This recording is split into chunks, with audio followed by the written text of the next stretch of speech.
Okay, so the next tool that I am going to recommend is one of my favorites, and my dogs are hovering around because I have one right here, and they know what it's all about.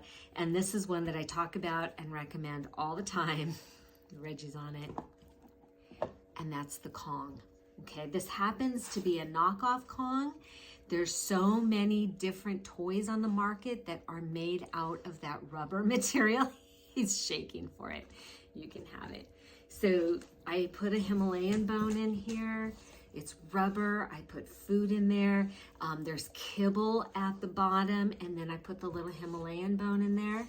And you can put things like the Himalayan bone. You can put just, you can put like little milk bones in there, shove it in there. Put just their regular kibble in there.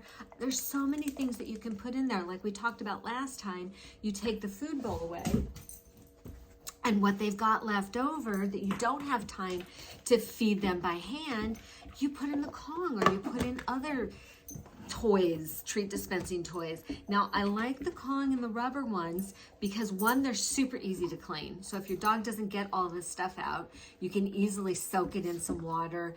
I know the Kong is dishwasher safe. I think a lot of the knockoffs are too, but you're gonna have to check with the knockoffs. Here. Good boy. The durability aspect is really important because a lot of these enrichment toys are not designed for chewing. So like your puzzle toys that you put food into, or the snuffle mats, the snuffle mats, those are not designed for your dog to chew on. So what happens is once your dog gets all the food out, they sit and they chew on them, which is not good for them. Like the puzzles, they'll rip apart and they'll ingest pieces of plastic, potentially causing an obstruction. The snuffle mats, which are made out of fabric, they'll rip those apart and again ingest pieces of it, potentially causing an obstruction. Not good. So remember, those are not designed for you to leave your dog alone with. Ooh, that's bad grammar. Be left alone with your dog. That's better grammar. So I like these rubber ones for just that reason. Now, also remember the stuffy toys. Those are not chew toys at all. Those are meant to be interactive toys that you play with your dog. So once you are not engaging with your dog, the toy goes away. So it's for tug of war, it's for fetch. It's not for your dog to sit and chew on. They are not designed for that because dogs as predators will rip it apart. That's what they do. And if you have a terrier, they'll rip it apart even faster than a herding dog will rip it apart potentially. Or if your dog has a really intense bite, rip those things apart. That's what they do. They are predators. Even little fluffy foo-foo Bichon Frise or Maltese, predator.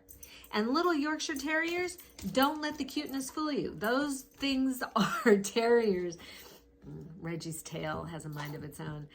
Those things are terriers, and they were bred to run. Terriers were bred to run the rugged Yorkshire countryside and ferret out vermin. So you bet your bottom dollar they're going to be able to rip apart that little squeaky toy, Toot Sweet, right?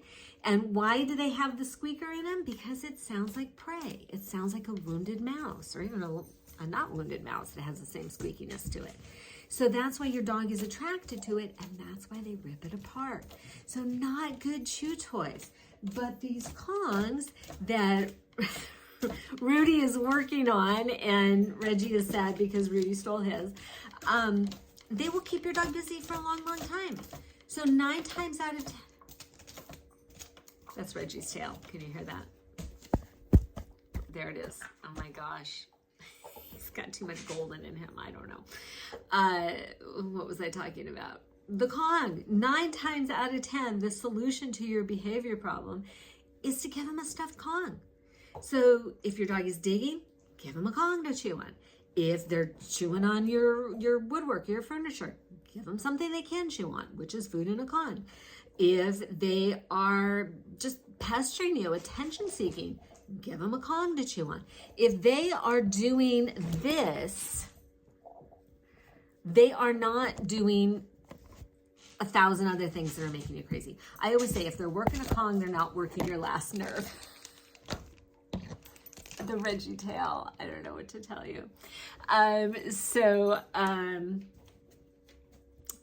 guess I get derailed by the Reggie. It's very distracting.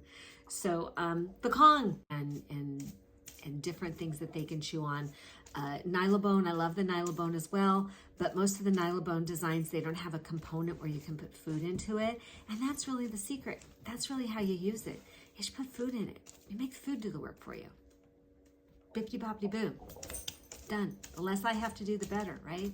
So so that's your tool tip for today is the Kong. See, if he's doing that, laundry list of things he's not doing. Digging, trash digging, counter surfing, barking at the neighbors. I don't know, the list goes on and on. Chewing the wires on your computer, chewing your furniture. I don't know. Put in the comments some things that you use the Kong for. I mean, it just goes on and on and on. So this is one of the tools. I think every dog should have at least a couple of these. I recommend them constantly. So this is a good doggy tool tip. There you go. Now go play with your dog. Go stuff some Kongs.